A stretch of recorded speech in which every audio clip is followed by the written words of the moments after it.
கைவசம் நல்ல ஒரு பையன். என் பொண்ணு கல்யாணத்தை நடத்த நீ யாரியா? எனக்கும் 8 கண்டிஷன்ஸ் இருக்கு. சபாஷ் நாயுடு. நாயுடு இல்ல சார், சைவ பிள்ளை. He is a very one man army. Nisha கர்ப்பமானதுக்கு நான் தான் காரணம். பிள்ளை ஒருத்த மாப்பிள்ளைங்கிறான், இவன் மாமாங்கிறான். என்னப்பா இங்க நடக்குது? அவங்க குடும்பமே இப்படித்தாமா. உங்க டூத் பேஸ்ட் நொர வருதா?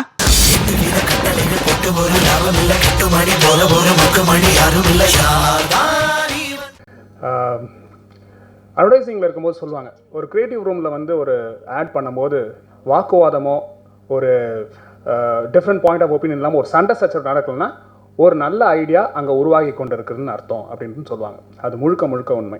இன்றைக்கி எஸ்.வி. சேகரன் வந்து இங்கே வந்து சொன்னார், எங்களை எல்லாத்தையும் பாராட்டி பேசினார், ரொம்ப அருமையாக பண்ணிங்கலாம் சொன்னார். ஆனால் உண்மை என்னென்னா ஷூட்டிங் நடக்கும்போது அவர் கூட சண்டை போடாத ஆளே இல்லை. நீங்கள் ஆரம்பிச்சதோ முதல்ல ஆரம்பித்து மேபி ஜார்ஜெலாம் விட்டுலாம் ஒரு பயம் எல்லாம் அதான் எல்லாருமே சொல்கிறேன். ஹீரோவில் ஆரம்பித்து டைரக்டரில் ஆரம்பித்து பாபுனை இல்லைன்னு இப்போ சொல்கிறாரு, ஆனால் அவரும் போட்டிருக்காரு. ஓகே, டிஓபியில் ஆரம்பித்து நான் கொண்டு எல்லாருமே சண்டை போட்டிருக்கோம். யோசிச்சு பாருங்கள், ஒரு படம் முடிஞ்ச பிறகு சென்சாரில் போய் சண்டை போட பாட்டுருக்கோம். சென்சாரில் ஒருத்தருக்கு ஷூட்டிங் ஸ்பாட்டில் இருக்கிறாரு. இப்போ யோசிச்சு பாருங்கள். ஸோ அதுலேருந்தே ஒரு சண்டை தான். இப்போ என்னென்னா, நான் வந்து எஸ்.வி. சேகரனோட மிகப்பெரிய ரசிகர். அவரோட நாடகங்கள் எல்லாமே டேப்பில் கேட்டு மனப்பாடமாக தெரியும். காட்டுல மழை நாடகம் வந்து ஓப்பனிங்லேருந்து கடைசி வரைக்கும் மனப்பாடமாக தெரியுது. நான் ஸ்கூல் படிக்கும்போது 7வது 8வது படிக்கும்போது. ஸோ அவர் வந்து இல்லை சேகர் இல்லைன்னும் போது எனக்கு நான் மற்ற டேரக்டர் சண்டை போட்டிருக்கேன். இல்லைங்க சாமி கேவியான எல்லாருக்கிட்டையும் இல்லை சார் இது ஒர்க் அவுட் ஆகும், நீங்கள் பார்த்துட்டு எடிட்டபிள் பார்த்து வேணான்னா எடுத்துருங்க அப்படிலாம் சண்டை போட்டிருக்கேன். ஸோ நான் அவருக்கே சொன்னேன், சரிங்க சார் சரிங்கண்ணே, நீங்கள் சொல்கிற மாதிரி எடுத்துப்போம். அதான் சொன்னார், ஜெகனுக்காக சமாளிக்க கஷ்டம்னு. நீங்கள் சொல்கிற மாதிரி எடுத்துப்போம், நான் சொல்கிற மாதிரி எடுத்துப்போம். நான் இன்னும் படம் பார்க்கல, மோஸ்ட்லி நான் சொன்ன மாதிரிலாம் எடுத்துகிட்டு இருப்பீங்கன்னு தெரியும் எனக்கு. இருக்கேன் ஓகே, தெரில, படம் பார்த்தா தான் தெரியும். ஸோ என்னென்னா எனக்கு தெரில, ஏன்னா எஸ்.வி. சேகர் சொன்னால் நல்ல ஒர்க் அவுட் ஆகும்னு சொன்னால் மேபி இட்ஸ் பாசிபிள் இருக்கலாம் அப்படின்னு. பட் என்னோட இன்ஸ்டிங் வந்து இல்லை இதுதான் ஒர்க் அவுட் ஆகும் அப்படின்னு ஒன்றுது. ஸோ அதுக்காக 2 இதுலேயும் எடுத்தோம். எனக்கு வந்து படம் நான் பார்க்கல. ஸோ படத்தை பற்றி என்னோட வழக்கமாக எல்லா படங்களுக்கும் வர மாதிரி ஊடக நண்பர்கள் அண்ணன் சொன்ன மாதிரி சின்ன படங்கள் நடிச்சிருக்கோம். ஓகே, நாங்கள்லாம் வந்து சில நாட்கள் முன்னால் சிவகுமார் ஐயா சொன்ன மாதிரி இதுதான் இது என் தாய் வீடு, இதை வந்து என் சினிமா நான் கைவிடாது. ஓகே, அவர் சொன்னால் 150 படத்தில் தான் எனக்கு 1 லட்ச ரூபா சம்பளம் கொடுத்தாங்க. ஆனால் நான் கவலையே படல, ஏன்னா தாய் வீடு கைவிடாதுன்னு. ஸோ வந்து இருக்க வேலையெல்லாம் விட்டு 2008 அட்வர்டைசிங்லாம் விட்டு சினிமா தான் வாழ்க்கை அப்படின்லாம் வந்திருக்கோம். நான் நடிக்கிற படங்கள்லாம் சின்ன படங்கள். ஓகே, இந்த படம் ஹிட் ஆகணும், ஏன்னா இந்த வெற்றியில் தான் எங்கள் பல பேருக்கு இது இருக்குது, ஓட்டு நிறைய இருக்குது. ஏன்னா ரொம்ப என்ஜாய் பண்ணியிருக்கோம். யாரடா மகேஷ் பண்ணும்போது அந்த படம் வந்து ஓடலை, ஆனால் it's very close to my heart. Simple reason, ரொம்ப என்ஜாய் பண்ணி அவ்வளோ இது பண்ணோம். அப்போ மதன் வந்து அப்போ தான் ஃபஸ்ட்டு பழக்கம். ஸோ இப்போ வந்து பழக்கப்பட்டவங்க நிறைய பேர் இருக்காங்க. ஜார்ஜ் இருந்தால் போல், சான்ஸ் இருந்தால் போல், சுவாமிநாதன் நல்ல நண்பர். ஓகே, கோபிலாம் நல்ல ஃப்ரெண்ட் ஆகிட்டார்.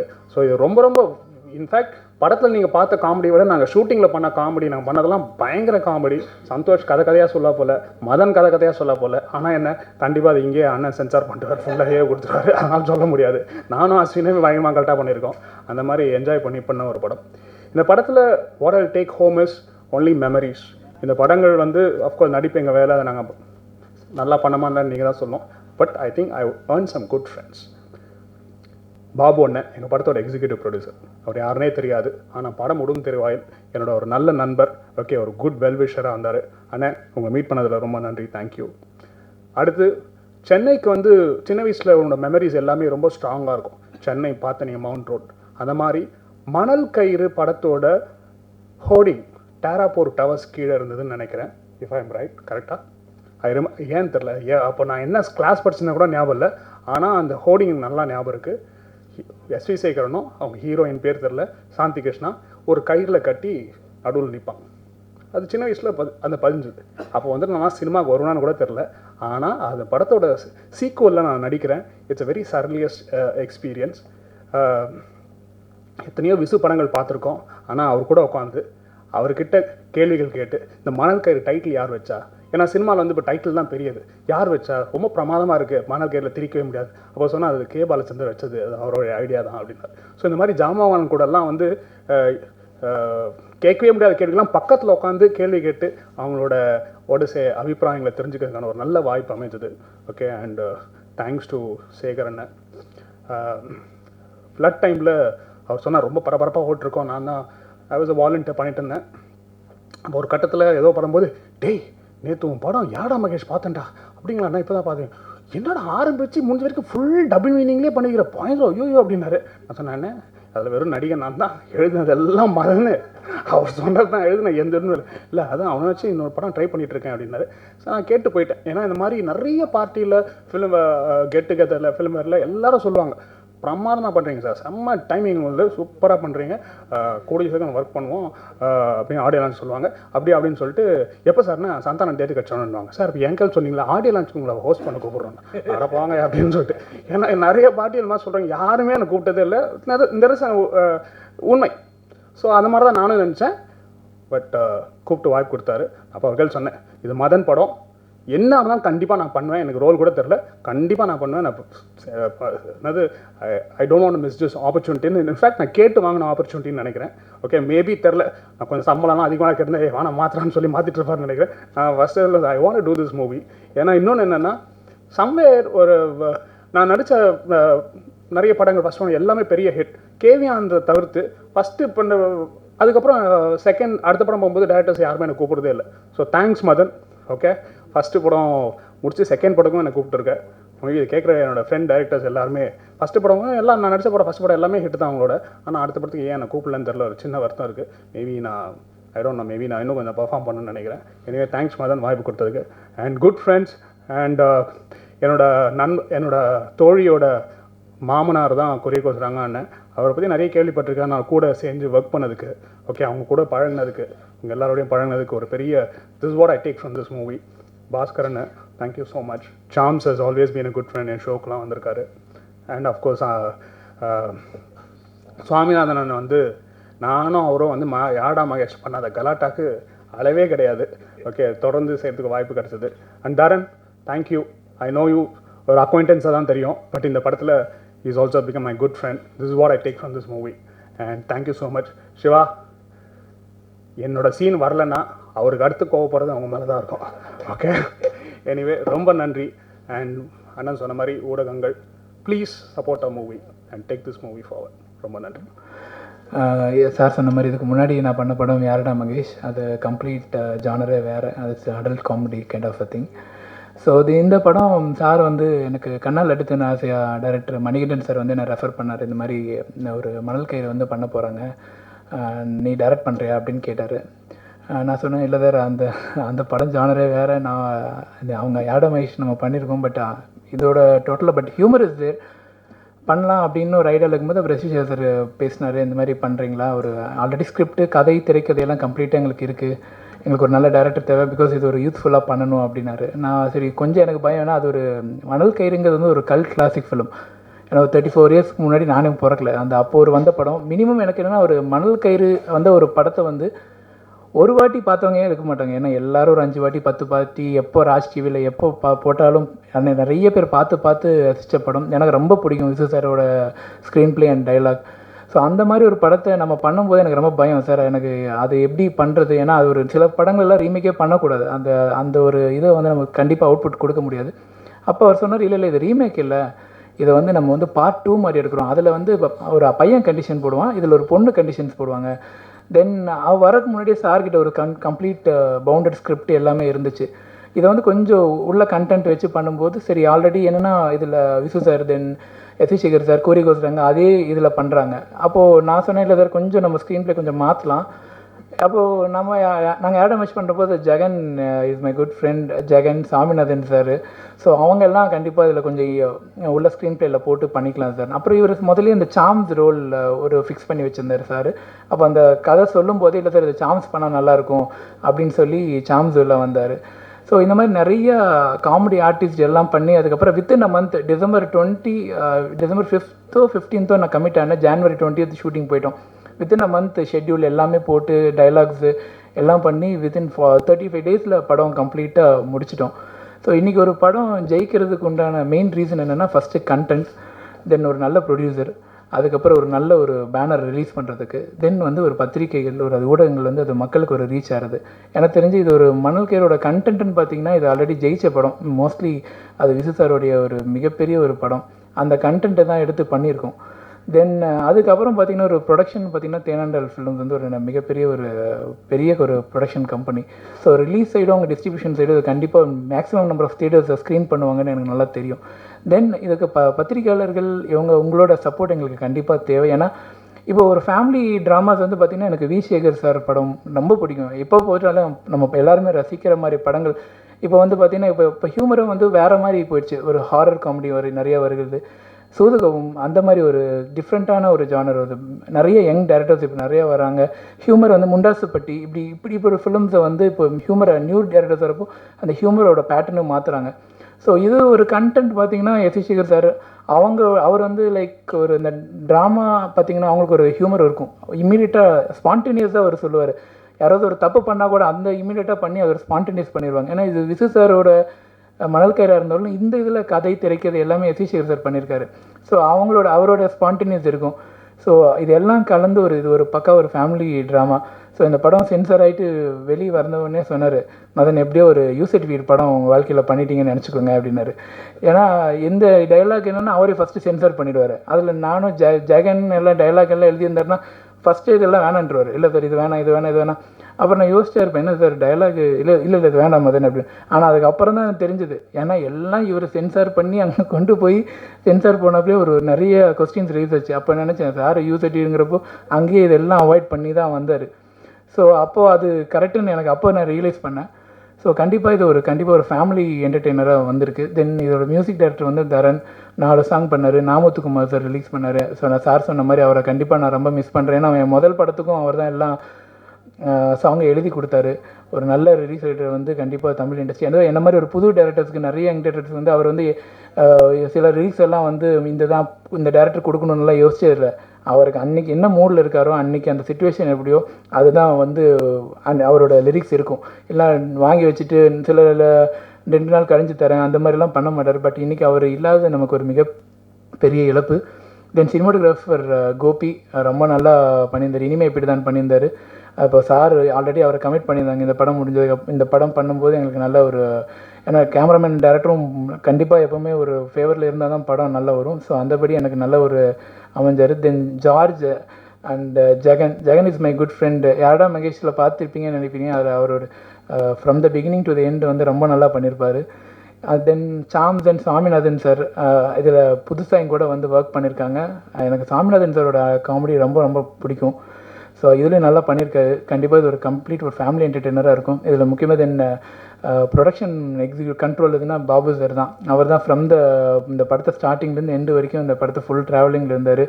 சார் சொன்ன மாதிரி எல்லாத்துக்கும் இன்பிட்வீனில் அவர் தான் எல்லாமே வந்து சில பாசிட்டிவாக இருந்தாலும் நெகட்டிவ் இருந்தாலும் எல்லாம் பேசி இந்த படம் ஷெட்யூல் படி அந்த டேட் படி அந்த பட்ஜெட் படி அதை கண்ட்ரோல் பண்ணதுக்கு அவரும் ஒரு மிகப்பெரிய காரணம். And I thank S V. Shekhar sir இந்த மாதிரி ஒரு சான்ஸ் கொடுத்து இந்த படத்தை பண்ணதுக்கு அவருக்கு தேங்க்ஸ் சொல்லிக்கிறேன். ரெண்டாவது அஸ்வின் சேகர் அண்ட் பூர்ணா தான் இதில் மெயின் லீட் பண்ணியிருக்காங்க. அவருக்கு 2 படத்துக்கு அப்புறம் இது கண்டிப்பாக ஒரு கம்பேக் ஃபிலிமாக இருக்கும்னு நினைக்கிறேன். ஸோ பத்திரிகையாளருக்கும் வந்து அனைவருக்கும் என் நன்றியை தெரிவித்துக் கொள்கிறேன். யாராவது மிஸ் பண்ணியிருந்தேன்னா ஐம் சாரி. பட் இந்த படம் கண்டிப்பாக ஒரு ஃபேமிலி என்டர்டெய்னராக இருக்கும். அது கண்டிப்பாக நீங்கள் படம் பார்த்தீங்கன்னா தெரியும். இது இந்த நவம்பரில் ரிலீஸ் ஆகுது. கண்டிப்பாக எனக்கு உங்கள் ப்ரெஸ்ஸும் மீடியா சைடும் தொலைக்காட்சிகளும் உங்களுடைய ஆதரவு எங்களுக்கு என்றும் தேவை. நன்றி, வணக்கம். நான் மிகப்பெரிய நன்றியை சொல்லணுன்னா எஸ்.வி. சாருக்கு தான் சொல்லணும். ஒவ்வொருத்தரையும் என் படங்கள் பார்த்துட்டு சூப்பராக பண்ணியிருக்கடா, நீ வந்தாலே கை தட்டுறாங்கடா, அப்படி ஓகோன்னு போகுது. சார் என்ன சார் ஏன்னு ஒரு பெரிய கேரக்டர் பண்ணக்கூடாது, யார் சார் தரேன், நான் தரேன்டா அப்படின்னாரு. அதுதான் இந்த பாட்டில் எனக்கு கொடுத்துருக்காரு. நான் அரண்மனை 1 பண்ணேன், அரண்மனை 2ல் நீங்கள் இல்லையான்னு கேட்டாங்க. அதே மாதிரி நான் பண்ணுற ஒவ்வொரு படத்தை இந்த படத்தில் நீங்கள் இல்லையான்னு கேட்பாங்க. அதே மாதிரி இந்த மணற்கை 2க்கு அப்புறம் 3 எடுத்தாங்கன்னா இதில் நீங்கள் இல்லையான்னு கேட்குற அளவுக்கு இந்த படத்தில் எனக்கு நல்ல பேருங்க. எனக்கு ரொம்ப ஆசை விசு சார் கூடவும் எஸ்.வி. சார் கூட நடிக்கணும்னு. அந்த வாய்ப்பு இதில் கிடச்சிருக்கு. ஒரு தரகர் எனக்கு பிடிச்ச ரொம்ப நான் விரும்பி நடித்த கேரக்டர். என்னை பற்றி என் கேரக்டரை பற்றி தெரிஞ்ச ஒரு டேரக்டர் மதன். அதனால் எனக்கு தகுந்த அந்த கேரக்டர் கொடுத்துருக்காரு. நான் அஸ்வின் கூடவும் நடித்தது, இங்கே இருக்கிறவங்க எல்லோரும் கூட நடித்து ரொம்ப சந்தோஷமாக இருக்குது.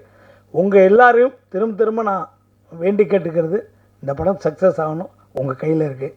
நன்றி, வணக்கம். சார்கிட்ட கொஞ்சம் சீக்கிரம் பேசிக்கிறேங்கிற மாதிரி கேட்டேன். ஏன்னா ஏற்கனவே ஒரு 7-8 தலை தொங்கிருச்சு. இன்னும் 10 பேர் பக்கத்தில் இருக்கிற சேரில் சாஞ்சிட்டாங்க. அங்கே கேமராமேன்லாம் ஆட்டோவில் போட்டுட்டு அமைதியாக உட்காந்துட்ட மாதிரியே இருக்குது. ஸோ எல்லாம் எழுந்து போயிட போகிறாங்க. சார் சீக்கிரம் என்ன கூப்பிடுங்கண்ணே. கவலைப்படாத, எல்லாத்தையும் லாக் பண்ணிவிடுவோம் அப்படின்னாரு. இப்படிலாம் மிரட்டி பேசினா தான் உண்டு நினைக்கிறேன். முத என் வாழ்க்கையில் நான் சந்தித்த பேசிய ஒரு நடிகர் அப்படின்னா எஸ்.வி. சார் தான். அவர்கிட்ட தான் சின்ன வயசில் அவர் திருச்சி பக்கம் வந்திருந்தப்போ அவர்கிட்ட நான் பேசியிருக்கேன். நான் அது இந்த விட்ட குறை தொட்ட குறையான் என் மனசில் இருக்கிற ஆசையான்னு தெரியல. அதுக்கப்புறம் அவருடைய நாடகங்கள்லாம் பார்த்து பயங்கரமாக வியந்து போயிருக்கேன். ஸோ சென்னைக்கு வந்த உடனே நான் சினிமாவில் சேரணுன்றதுக்காக தனி முயற்சிகள் பண்ணும்போது வேண்டாம், நாடகத்தில் போய் சேருவோம் அப்படின்னு உடனே நான் முதல்ல அப்ரோச் பண்ணதே எஸ்வி சேகர் சார் தான். அப்போ அவர் ட்ரூப்பில் இருக்கிற அந்த பாரி வெங்கட்ங்கிறவர் தான் என்னை கொண்டு போய் சொன்னார். சார் வணக்கம் சார் அப்படின்னு, உங்கள் ட்ரூப்பில் சேரணும் அப்படின்னு. ஏற்கனவே 100 பேர் இருக்கானே மேலே அப்படின்னாரு. அவ்வளோ பேரையும் கொண்டுட்டு நான் முன்னாடி வர்றது ரொம்ப கஷ்டம் அப்படின்னு சொல்லிட்டு வேறு வழி இல்லாமல் இதை விட்டால் வேறு வழியான்னு சொல்லி கிரேசி மோகன் சாரை பிடிச்சி தொங்கி அவர் ட்ரூப்பில் சேர்ந்துட்டேன். மானசீகமாக என்னுடைய நேரடி குருநாதர் அப்படின்னா கிரேசி மோகன் சார் தான். மறைமுகமாக ஒரு துரோணர் மாதிரி இந்த ஏகலைவனுக்கு குருநாதர்னா அது எஸ்வி சேகர் சார் தான். ஸோ அவரோட படங்களெல்லாம் பார்த்து பயங்கரமாக வேந்திருக்கேன். ஸோ அவர் கூட நடிக்கணுன்றதுக்கு நிறைய தடவை ஆசைப்பட்டிருக்கேன். பட் ஆனால் அது இவ்வளோ நாள் கழித்து இந்த படத்தில் நடித்தது ரொம்ப ரொம்ப ரொம்ப சந்தோஷமாக இருந்தது எனக்கு. அவர் ட்ரூப்பில் வந்து சேர்றதுக்கு நான் கேட்டு கிடைக்காம போனது என்னோடய துரதிர்ஷ்டம். என்னை வச்சுக்காமல் போனது அவரோட அதிர்ஷ்டம்னு நினைக்கிறேன். இருந்திருந்தால் ரொம்ப டார்ச்சர் பண்ணியிருப்பேன். ஸோ 34 வருடம் கழித்து ஒரு படத்தினுடைய சீக்வல் இப்போ ஆரம்பிக்குது.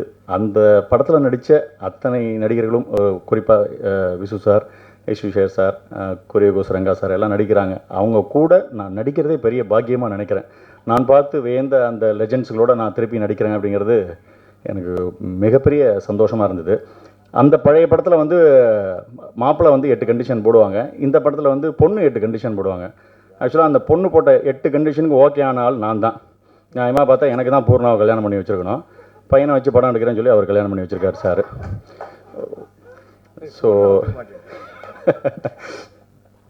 ஸோ இந்த படத்தில் நடித்ததெல்லாம் ரொம்ப சந்தோஷமான அனுபவங்கள். அதை தவிர ரொம்ப டீசெண்டான ஒரு யூனிட்டு, கரெக்டான நாளை கேட்டு கரெக்டாக பயன்படுத்தி கரெக்டாக பேமெண்ட் கொடுத்து கரெக்டாக டிடிஎஸ் சர்டிஃபிகேட் கொடுத்து கிரேட். இன்னொரு தடவை கூப்பிட்டா கண்டிப்பாக நான் நடிக்க வருவேன். அடுத்த மணல் கயிறு பார்ட் 3 எடுக்கிறதா இருந்தால் இந்த மாதிரி 34 வருஷம் கழிச்சுலாம் எடுக்காதீங்க. உடனே அடுத்தடுத்த வருஷமே எடுங்க. எங்களோட பேங்க் பேலன்ஸை கணிசமாக ஏற்றுங்க. ஸோ இந்த படம் மிகப்பெரிய வெற்றி பெறணும். அஸ்வின் சாருக்கு ஒரு மிகப்பெரிய பிரேக்காக அமைஞ்சு டோட்டல் யூனிட்க்கு இது ஒரு சந்தோஷமாக இருக்கணும். அதுக்கு நீங்கள்லாம் சப்போர்ட் பண்ணணும். படத்தை சப்போர்ட் பண்ணுங்கள். படத்தை திரையில் பார்க்குறதுக்கு எல்லாேருக்கும் சொல்லுங்கள், சிடியிலெல்லாம் பார்க்க வேணான்னு சொல்லி. ஓகே, தேங்க்யூ, நன்றி. நான் இந்த படம் எனக்கு வந்ததுக்கு ரீசனே வந்து அவர் தான். 3வது வந்து தேனாண்டால் ஃபிலிம்ஸ் முரளி சார். இன்றைக்கி வந்து அவர் இல்லைன்னா இந்த படமும் கிடையாது. ஸோ இந்த படம் நானும் பண்ணியிருக்கவும் முடியாது. இந்த ஒரு காலகட்டத்தில் இந்த படத்தை வந்து அவரோட சிறப்பாக இந்த படம் யாருமே வந்து ப்ரொடியூஸ் பண்ணியிருக்க முடியாதுன்னு நான் நினைக்கிறேன். ஏன்னா வந்து இந்த படம் நான் வந்து எங்கள் அப்பா கிட்ட சொன்னப்போ நாங்களே இந்த மாதிரி ஒரு லைன் பண்ணி அவர்கிட்ட போய் அப்ரோச் பண்ணப்போ எந்த ஒரு ஹெசிடேஷனும் இல்லாமல் எந்த ஒரு செகண்ட் தாட்டும் இல்லாமல் உடனே பண்ணலான்னு சொன்ன ஒரு பர்சன். அண்ட் இந்த சமயத்தில் அவருக்கு நான் ஒரு மிகப்பெரிய நன்றி சொல்லிக்கிறேன். ஏன்னா நான் ரொம்ப நாளுக்கு அப்புறம் பண்ணுற ஒரு படம்.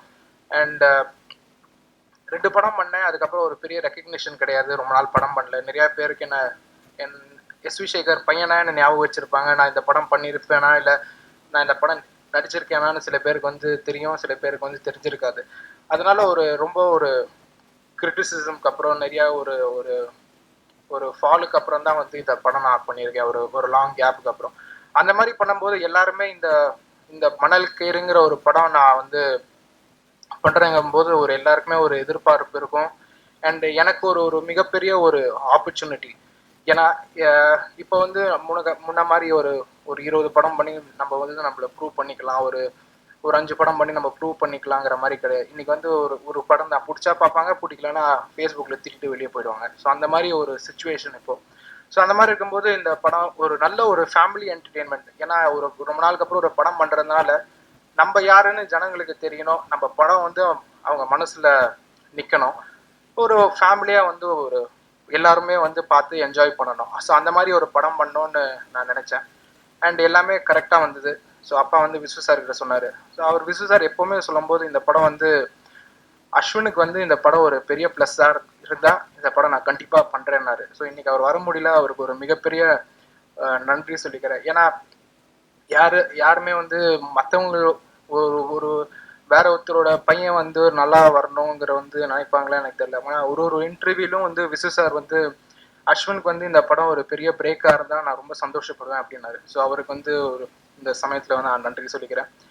அண்ட் படத்தோட டைரக்டர் மதன். ஸோ நான் மதன் வந்து அப்பா நான் ஃபஸ்ட்டு பேசி முடிச்சு வந்து இன்ட்ரடியூஸ் பண்ணி வச்சார். ஸோ அதுக்கப்புறம் தான் எனக்கு மதன் பழக்கமானார்.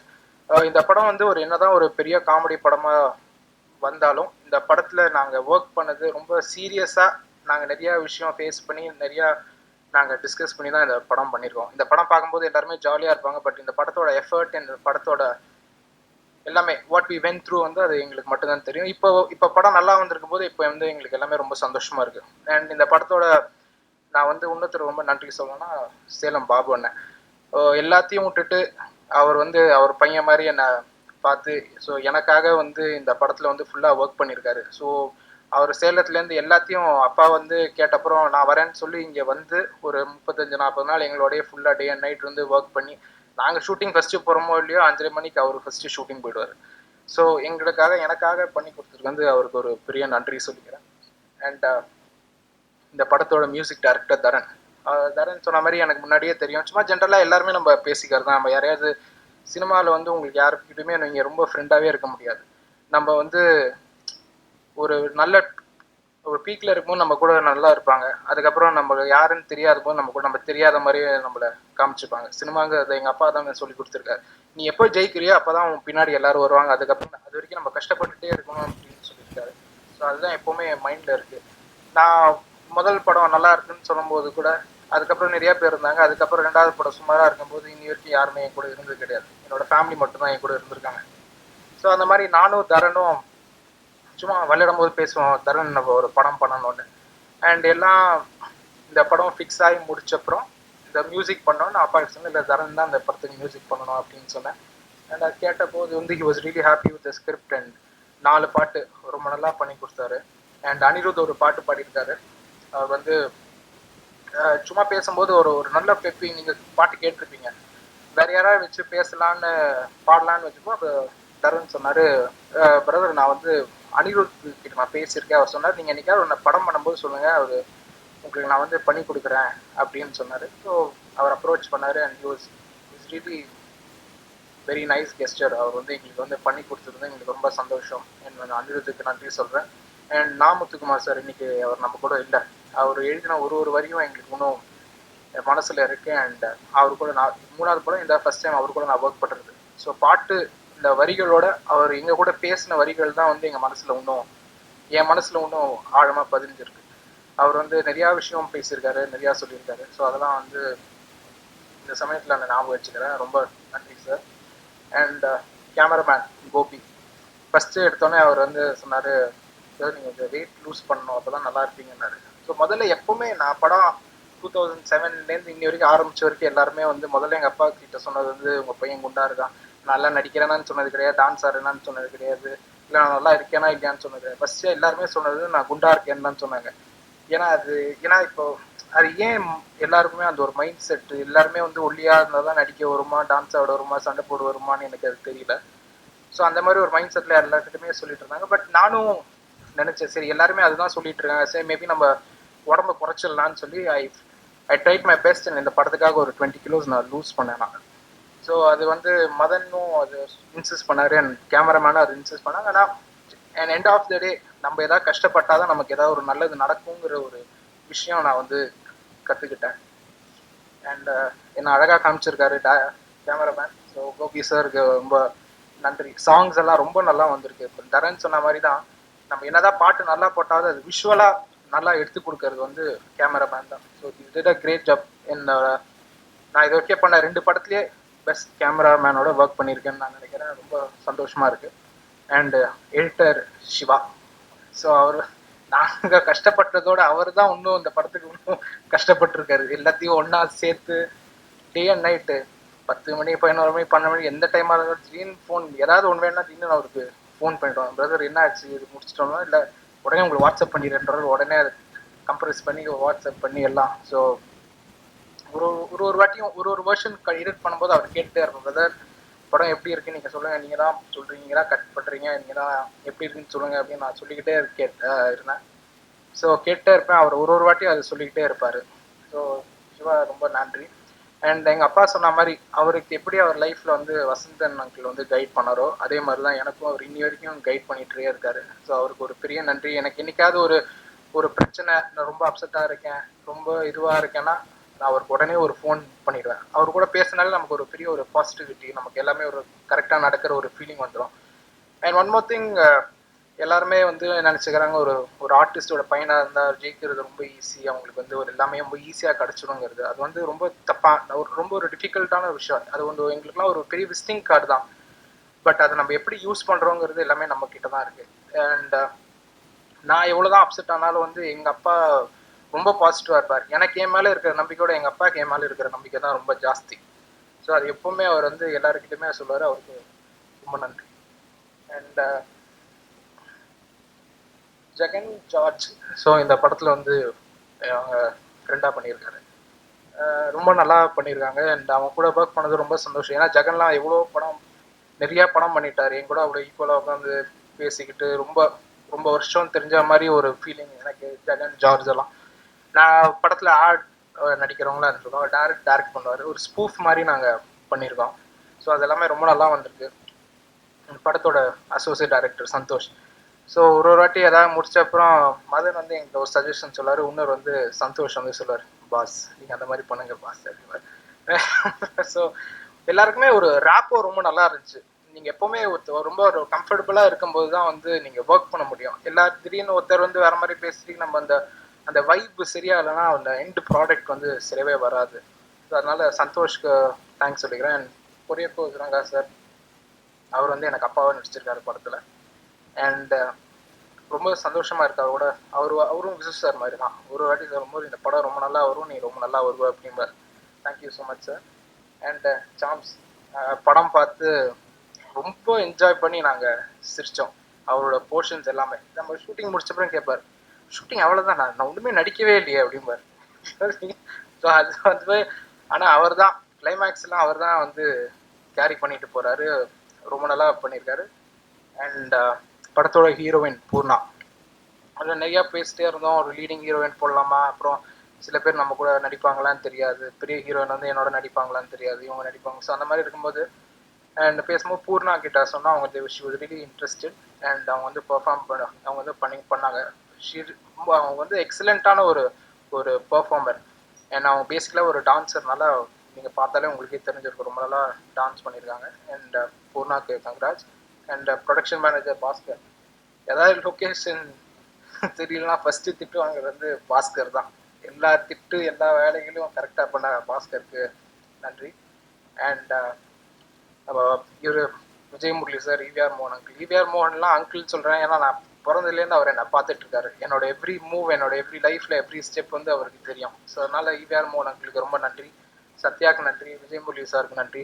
அண்ட் இந்த படத்தோட கோரியோகிராஃபர்ஸ் சதீஷ் அண்ட் சாண்டி, அவர் 2 பேரும் இன்னைக்கு வரல. பட் சதீஷ்க்கு வந்து வெரி வெரி தேங்க்ஃபுல். ஏன்னா எனக்கு என்ன சூட்டபிளாகவும் இருக்கும், எனக்கு என்ன வரும்னு சதீஷ்க்கு வந்து நல்லா தெரிஞ்சிருச்சு. ஸோ எனக்கு என்ன கம்ஃபர்டபுளாக இருக்கும், எனக்கு என்ன ப்ளஸ்ஸாக இருக்குங்கிற மாதிரி கோரியோகிராஃப் பண்ண சதீஷ்க்கு வந்து really very thankful. And Sathish எனக்கு ரொம்ப வருஷமாக தெரியும். பட் இந்த படத்துக்கு அப்புறம் we became really close friends. So இந்த மந்த் இந்த படத்தை ரிலீஸ் பண்ண போகிறோம். நீங்கள் எங்கள் அப்பாவுக்கு எவ்வளோ சப்போர்ட் பண்ணீங்களோ இந்த படம் பாருங்கள், நீங்கள் டெஃபினட்டாக என்ஜாய் பண்ணுவீங்க. எப்படி வேறு ஒரு ஜானரில் ஒரு படம் வந்து அதுக்கப்புறம் தொடர்ந்து அதே மாதிரி படம் வந்ததோ, இந்த படம் வந்த அப்புறம் திருப்பியும் அந்த ஃபேமிலி ஜானரான படம் வந்து ஒரு ட்ரெண்ட் செட்டராக அதே மாதிரி படம் வந்து டெஃபினட்டாக வர ஆரம்பிக்கும். அதில் நாங்கள் ரொம்ப கான்ஃபிடென்ட்டாக இருக்கோம். எங்கேயுமே ஒரு மூஞ்சி சுளிக்கிற மாதிரியோ அந்த மாதிரி எந்த இடமே இருக்காது. ஒரு கம்ப்ளீட் க்ளீன் ஒரு ஃபேமிலி என்டர்டெயின்மெண்ட்டாக இந்த படம் டெஃபினட்டாக 100% இருக்கும். நீங்கள் தேட்டர்லேருந்து உள்ளே வந்ததுலேயே வெளியில் போகிற வரைக்கும் இந்த படத்தை நீங்கள் என்ஜாய் பண்ணுவீங்க.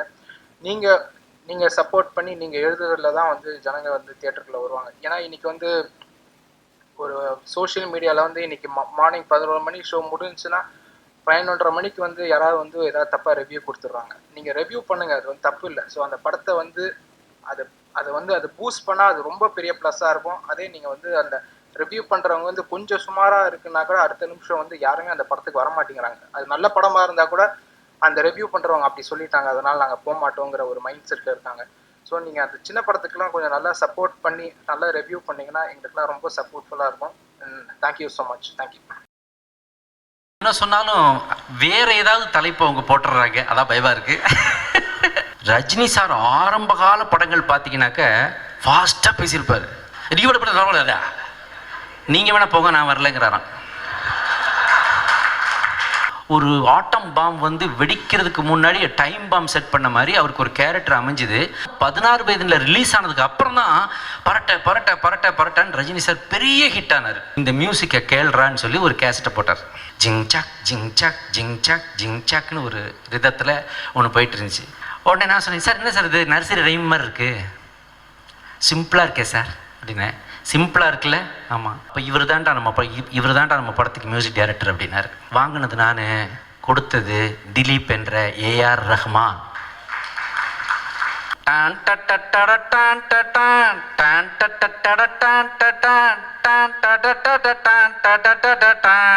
இந்த மியூசிக் கேட்டோன்னே உங்களுக்கு கவுண்ட் பண்ணி செந்தில் அந்த வாழைப்பழம் இந்த ஜோக்கெல்லாம் ஞாபகம் வருதா இல்லையா?